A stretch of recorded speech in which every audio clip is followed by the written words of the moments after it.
The Supreme Court ruling against drawing congressional maps to protect Black or other minority voters has sparked a new wave in the ongoing redistricting war.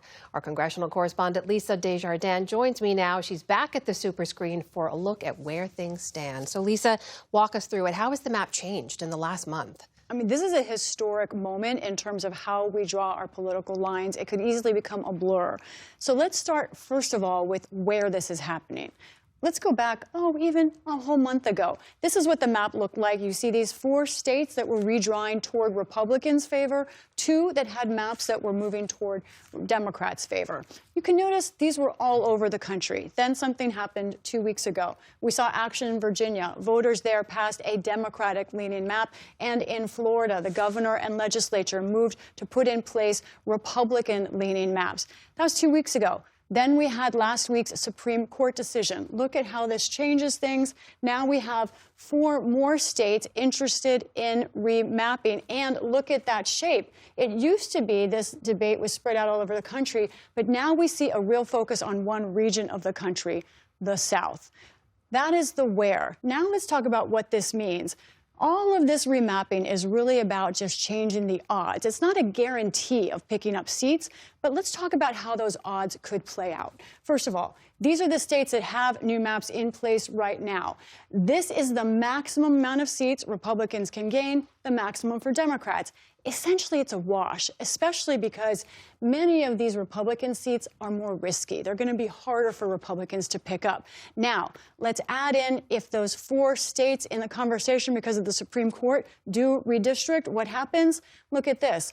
Republicans increase their odds significantly. What it means is they have more of a chance of gaining on net, Amna, because of redistricting. You use the word if a lot. Seems like there's a lot of uncertainty still ahead, even with just months to go before those midterm elections. So what happens next? I think I can clear this up.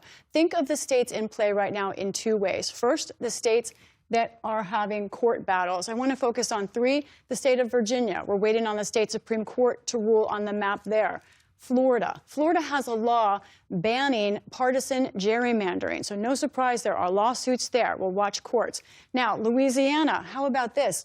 Early primary voting is underway. The governor has moved to suspend it for House races, but that's why we have lawsuits in place in Louisiana. We could get information on any of these as soon as this week. Now, let's talk about places you should be watching, the legislatures. First, Tennessee and Alabama, both of these states holding special sessions right now to talk about redistricting. Alabama, notable that they also need help from the Supreme Court, needs to lift a previous injunction, but they are acting as if they will get that action from the Supreme Court. Finally, Mississippi, how about this? Their primary was in March for those House races. Those candidates are running their races for the fall, but there is a special session there coming up in May. Lisa, what does ultimately all of this mean when it comes to minority representation, which the Voting Rights Act was meant to protect? That's right. Now, this is a debate, of course, but when you look at it in net, if all of this were to take place, it is highly likely that we'd see fewer Black and brown members of Congress next year. One of those members of Congress whose district is likely targeted is in Alabama. That's Terry Sewell. It will not only suppress minority votes in the halls of Congress, but it will erode minority representation in state houses, city councils, and even school boards across this nation. Now, one way to look at this is about the current composition of these delegations. Red, these are the red Republican members of Congress from each state, blue Democrats. Why does that matter? Many of these blue districts are majority-minority districts drawn in part because of the Voting Rights Act. Many of these are Black members of Congress. Keep your eye on the center of this screen, and you can see what happens if all of the redistricting that Republicans want goes into place. Those blue districts disappear. Now, Republicans say they think this is more fair. They want to take race out of it.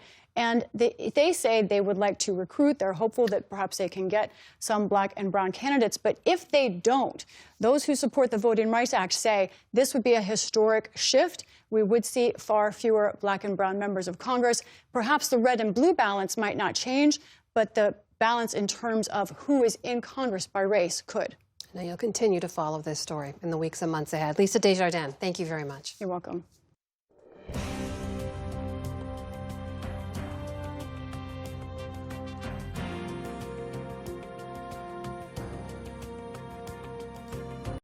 Support journalism you trust. Support PBS News. Donate now, or even better, start a monthly contribution today.